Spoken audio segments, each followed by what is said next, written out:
लंबे बाल वाली जेठानी की छोटे बाल वाली देवरानी। इन लंबे बालों के कारण मैं कितनी फेमस हो चुकी हूँ ना, शहर का हर निवासी मुझे जानता है। तभी सामने सड़क पर एक बैनर पर दिशा को अपना फोटो दिखाई देता है। ये लो, कंपनी वालों ने यहाँ भी मेरा फोटो लगा दिया। पूरे शहर में मेरे फोटो लगे हुए हैं। ये है दिशा, जिसके सिर के बाल उसके पैरों तक लंबे काले घने हैं। तभी दिशा के पास एक ऑटो आकर रुकता है।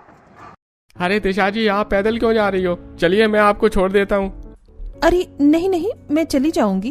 अरे हमारे शहर की इतनी फेमस लड़की ऐसी सड़कों पर पैदल जाएगी, अच्छा नहीं लगता। बैठिए, मैं आपको छोड़ देता हूँ। लंबे बालों के चलते दिशा हर जगह फेमस थी। थोड़े समय बाद दिशा एक बड़े से घर में आती है, जहाँ उसके सास ससुर नीलिमा सुरेश, 2 देवर राहुल नीलेश, नंद साक्षी और पति विनय ये सब लिविंग हॉल में बैठे थे। बहू, तुझे आने में इतना समय कैसे लग गया? क्या बताऊं माँ जी, लोगों ने तो परेशान करके रख दिया था मुझे। अब ऑटो वाला ही ले लो। उसे मैं किराए के पैसे दे रही थी तो वो मुझसे पैसे ही नहीं ले रहा था। तुम्हारे इन बालों के कारण तुम इतनी फेमस जो हो चुकी हो। अच्छा सुनो दिशा, एक ऑयल कंपनी का मेल आया है। वो तुम्हें अपनी कंपनी में हेयर मॉडल के रूप में हायर करना चाहते हैं, तो तुम करोगी इस कंपनी के प्रोडक्ट की एडवर्टीजमेंट? हाँ करूंगी ना। दिशा के लंबे बालों के कारण बड़ी बड़ी कंपनी वाले अपने प्रोडक्ट की एडवर्टीजमेंट के लिए दिशा को हमेशा ऑफर्स देते रहते थे। भाभी, अब तो बता दीजिए कि आपके इन बालों का राज क्या है? साक्षी, मेरे लंबे बालों का कोई राज नहीं है। मैं बालों पर ऑयल के सिवा कुछ नहीं लगाती।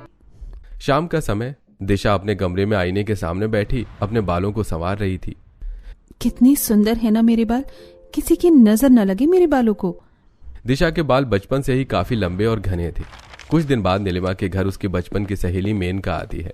मेनका और नीलिमा दोनों सोफे पर बैठे बातें कर रहे थे। तभी दिशा दोनों को चाय नाश्ता लाकर देती है। वैसे मानना पड़ेगा नीलिमा बहन, आपकी दिशा बहू ने आप सबको दुनिया भर में फेमस कर दिया है। सही कहा तूने मेनका। सोच रही हूँ कि अब मैं राहुल की भी शादी करवा दूं। क्या तेरी नजर में है कोई लड़की? मेरी बहन की बेटी कविता भी तो कुंवारी है और छोटे बालों के कारण उसकी तो शादी भी नहीं हो पा रही है। अगर कविता इस घर की बहू बन गई तो उसका तो जीवन ही संवर जाएगा। मेरी नजर में एक लड़की है, मेरी अपनी बहन की बेटी है कविता, जो पास के शहर में ही रहती है। लड़की बहुत ही अच्छी और संस्कारी है, सुंदर है, पढ़ी लिखी है। ये तो बड़ी अच्छी बात है मेनका, तू बात करना फिर अपनी बहन से। दोनों आपस में बातें करने लगते हैं। अगले दिन मेनका अपनी बहन जानकी के घर आती है, जहां जानकी का पति दीपेश, बेटा दीपक और बेटी कविता ये सभी हॉल में बैठे थे। कविता दिखने में बहुत सुंदर है, पर उसके सिर के बाल बहुत छोटे थे। तभी मेनका जानकी और सबको सारी बात बताती है। ये तो बड़ी अच्छी बात है मेनका, पर इस कलमुही के छोटे बालों के कारण कहीं ये रिश्ता भी न टूट जाए। हाँ, कविता के बाल तो कितने छोटे हैं, इसके बालों के कारण अब तक कितने रिश्ते टूट गए इसके। कविता के बाल बचपन से ही काफी छोटे हैं। ऐसा अच्छा रिश्ता बार बार नहीं आएगा। वो लोग काफी अमीर और बड़े लोग हैं और उनकी बहू दिशा तो पूरे शहर में मशहूर है। क्या बाल हैं उसके सर के! अरे हाँ, अरे पैरों तक लंबे बाल हैं उसके। हाँ, मैंने देखा है, उस दिशा के पोस्टर मार्केट में कई जगह लगे हुए हैं। मैं 1 महीने तक लड़के वालों को रोक कर रखती हूँ। 1 महीने में कैसे भी करके तुम कविता के बालों को बड़ा करो। कोशिश करके देखते हैं, शायद कुछ जुगाड़ू नुस्खे से बढ़ जाएं इसके बाल। कविता के परिवार वाले कविता से नफरत करते थे, क्योंकि उन्होंने बहुत से इलाज कर लिए थे, पर कविता के बाल हैं कि बढ़ने का नाम ही नहीं ले रहे थे। अगले दिन जानकी कविता को एक बड़े से पार्लर में लेकर आती है। मैं अपनी ओर से पूरी कोशिश करूंगी। अगर फिर भी कविता के बाल नहीं बढ़े तो फिर हम कुछ नहीं कर पाएंगे। तुझे तो करना है ना, तू कर बिटिया, पर कैसे भी करके इसके बाल बढ़ा। ठीक है, हम आज से ही अपना कोर्स शुरू कर देते हैं। 1 महीने तक रोज कविता को मेरे पार्लर में लेकर आना होगा। निशा तभी अपने तरीके से कविता के बालों को बढ़ाने की कोशिश में लग जाती है। अब वो उसके बालों को अलग अलग हेयर मास्क ऑयल लगाती है, हर तरह की तकनीक आजमाती है। अब इसी तरह 15 दिन का समय बीत जाता है, पर कविता के छोटे बालों में कोई फर्क नहीं दिखा। मेरे बाल अब तक नहीं बढ़े। निशा बहन, कल मुझे लड़की वाले देखने आ रहे हैं। अब मैं क्या करूं? अगर वो मेरे छोटे बाल देखेंगे तो वो मुझसे रिश्ता नहीं करेंगे। अब तू भी देख रही है ना कविता कि मैं अपनी ओर से पूरी कोशिश कर रही हूँ। मेरी किस्मत ही खराब है। वैसे एक रास्ता है, कल तुझे लड़की वाले देखने आ रहे हैं ना, तो तू मेरे पास से एक नकली लंबे बालों की विग लगा कर चली जा। इससे सबको लगेगा कि तेरे सर के बाल काफी बड़े हैं। हाँ, ये सही रहेगा। क्या पता फिर शादी तक मेरे बाल बढ़ जाए। तभी निशा कविता को सिर पर एक लंबे बालों वाला विग पहन आती है। ये नकली बाल कविता के घुटनों तक लंबे थे, जो हूबहू असली बालों की तरह लग रहे थे। अरे वाह, ये नकली बाल तो पूरे असली बालों की तरह लग रहे हैं।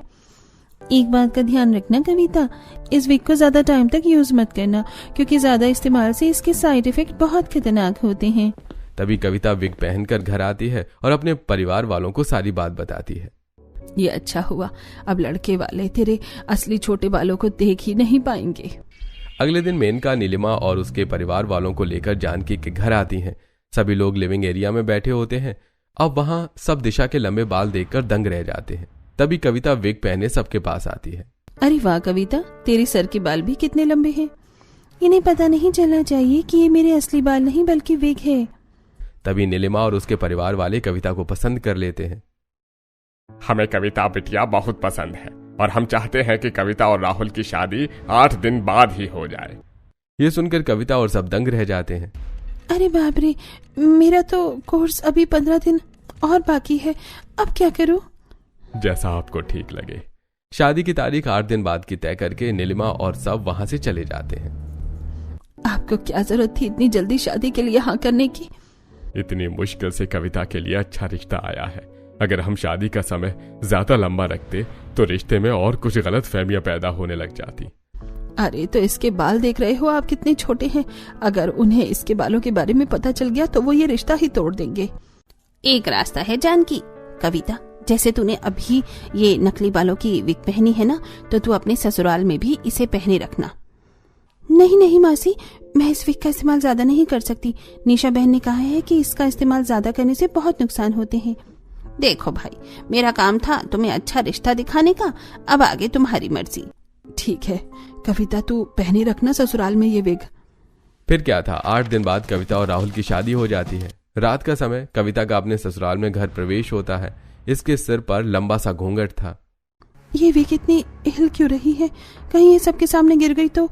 नहीं नहीं, ऐसा नहीं होना चाहिए। भगवान जी मुझे बचा लेना। थोड़े समय बाद कविता घर के लिविंग रूम में सबके सामने सोफे पर बैठी थी। देवा जी, आप तो बड़े लकी हो कि आपको इतनी सुंदर पत्नी मिली। भाभी, वैसे मुझसे ज्यादा लकी तो भाई हैं जिन्हें आप जैसे लंबे सुंदर बालों वाली पत्नी मिली। जेठानी जी, ये बाल तो सच में कितने बड़े और सुंदर हैं। आखिर क्या राज है इनके लंबे बालों का? मुझे पता तो करना ही होगा, पर अभी क्या करूं?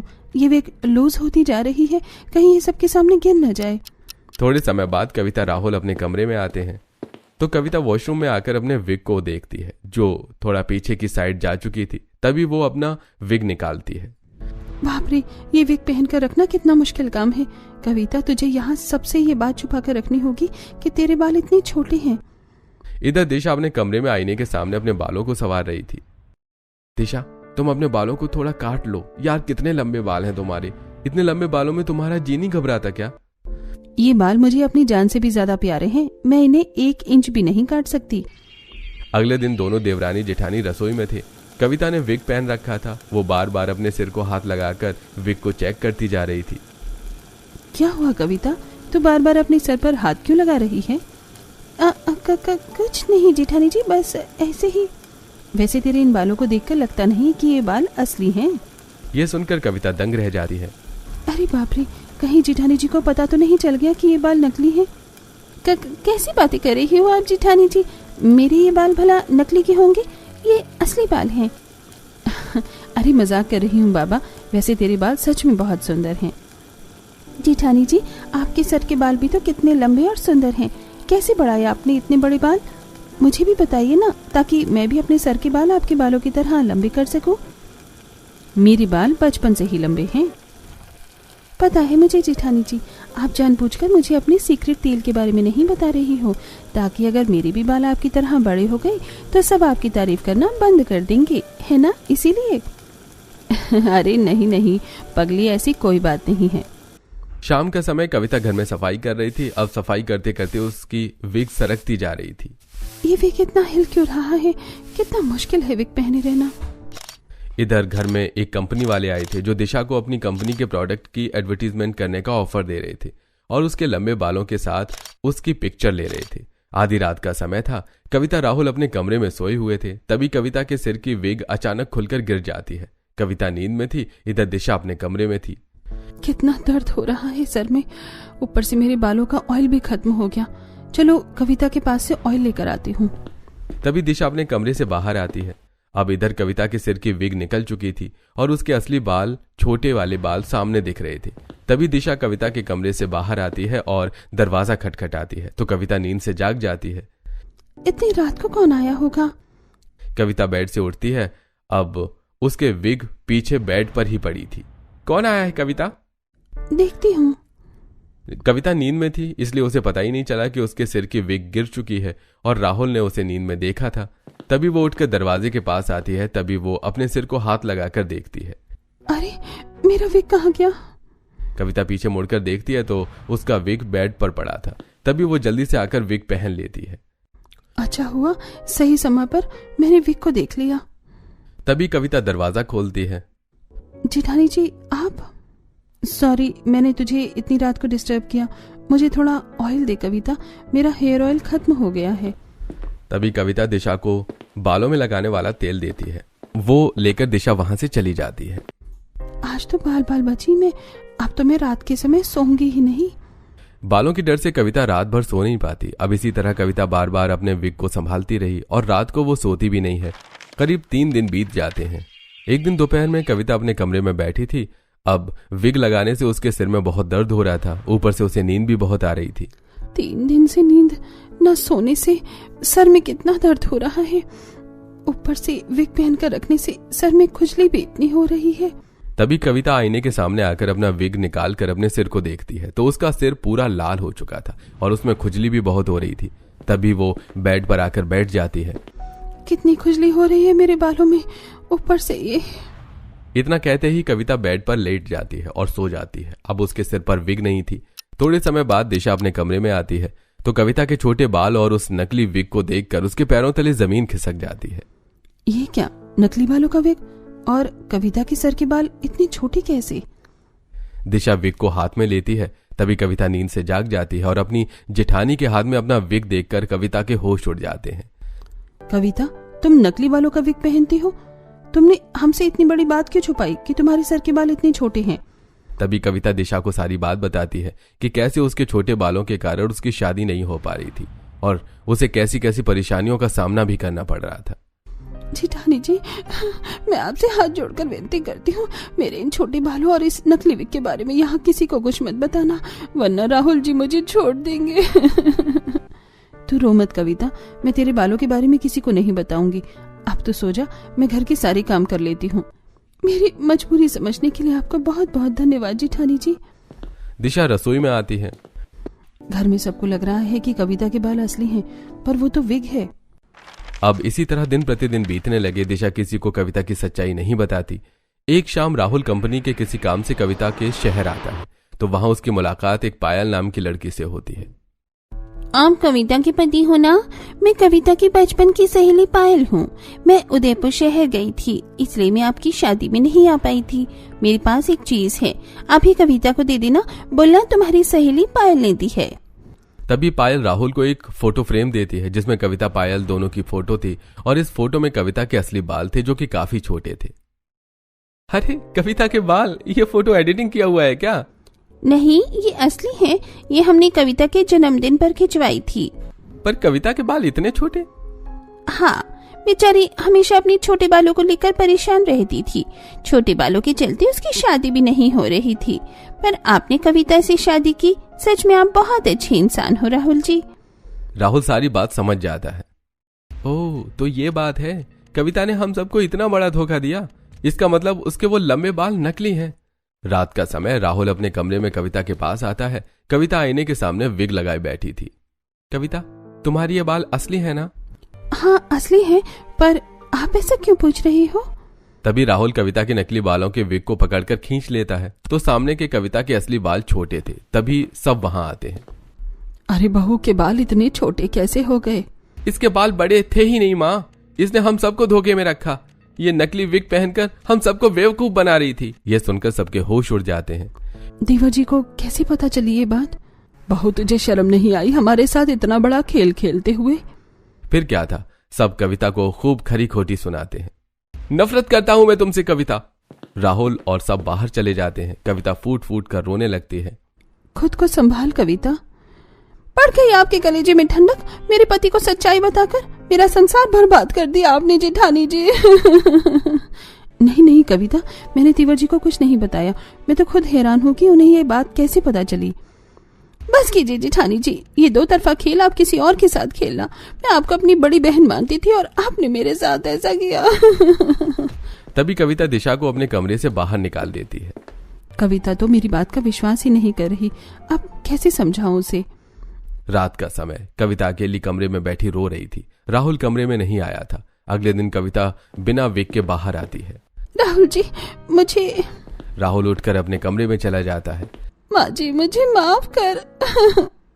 तभी नीलिमा और सब भी अपने अपने कमरों में चले जाते हैं। दोपहर का समय, कविता रसोई में थी। तभी दिशा वहां आती है। कविता मेरी बात तो सुन बहन। कविता अपने कमरे में चली जाती है। कविता तो मेरी बात ही नहीं सुन रही है। थोड़ी देर बाद कविता बाहर आती है, जहां घर के बाहर नीलिमा बैठी थी। कितना दर्द हो रहा है मेरे सर में। ऊपर से घर में सर दर्द की दवाई भी खत्म हो गई है। माँ जी को सर दर्द की दवाई चाहिए। चलो मैं इनके लिए दवाई लेकर आती हूँ। शायद इस काम से खुश होकर माँ जी मुझसे बात कर ले। कविता अपने कमरे में आती है और नकली बालों वाला विग पहनकर घर से बाहर आती है।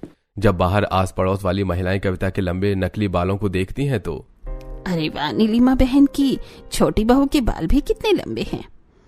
नीलिमा बहन तो बड़ी भाग्यशाली हैं कि उन्हें इतने अच्छे लंबे बालों वाली बहुएं मिली हैं, वरना एक हमारी बहुएं हैं जिनके सर के बाल तो आदमियों की तरह छोटे हैं। तभी अचानक पंखे की तेज हवा चलने लगती है। अब तेज हवा के कारण कविता के सिर का विग उड़ जाता है और सबके सामने उसके छोटे बाल आ जाते हैं। ये देखकर सब कविता के बालों पर हंसने लगते हैं। अरे इसके बाल तो हमारी तरह छोटे हैं। अरे ये क्या चक्कर है, इसने तो नकली बाल लगा रखे थे। लगता है नीलिमा बहन ने शादी से पहले अपनी छोटी बहू के बाल नहीं देखे थे। सब कविता पर हंसने लगते हैं। ये देखकर कविता झट से अपना विग उठाती है और वापस घर चली जाती है। अगले दिन कविता छत पर विग पहनकर आती है। तभी उसका विग गिर जाता है और दूसरे घरों की छतों पर खड़े लड़के उसके छोटे बालों को देखकर हंसने लगते हैं। एक शाम कविता अपने कमरे में बैठी रो रही थी और सब घर के लिविंग रूम में बैठे थे। माँ जी, देवर जी, मुझे लगता है आपको कविता को माफ कर देना चाहिए। उसकी मजबूरी थी माँ जी। अगर उसकी जगह मैं भी होती तो शायद मैं भी यही करती। हर लड़की का सपना होता है देवर जी कि उसके भी जीवन में खुशियां आए, वो भी खुश रह सके। कविता के बचपन से ही बाल छोटे हैं पर वो दिल की बड़ी साफ है देवर जी। हम कविता के बाल बढ़ा सकते हैं। इस दुनिया में हर चीज का इलाज है। दिशा सबको बहुत समझाती है, जिसके बाद सब उसकी बात मानकर कविता के पास आते हैं। कविता, तुम रोना बंद करो। मुझे तुम्हारे छोटे बालों से कोई शिकायत नहीं है। मैं ही तुम्हारा दर्द नहीं समझ पाया। तुम चिंता मत करो, मैं तुम्हारा डॉक्टर से बालों का इलाज करवाऊंगा और तुम्हारे बाल भाभी की तरह लंबे और सुंदर हो जाएंगे। ये सुनकर कविता रोने लगती है। तुम्हारी सहेली पायल मुझे मिली थी और उसने मुझे तुम्हारी एक तस्वीर दी थी। उसी तस्वीर को देखकर मुझे तुम्हारे छोटे बालों का पता चला था। क्या मतलब आपको जेठानी जी ने नहीं बताया था मेरे छोटे बालों के बारे में? नहीं जेठानी जी, मुझे माफ। आप सारे गिले शिकवे को भुलाकर अपने जीवन की एक नई खुशहाल शुरुआत करते हैं। उसके बाद दोनों देवरानी जेठानी खुशी खुशी साथ रहकर अपना जीवन बिताने लगे।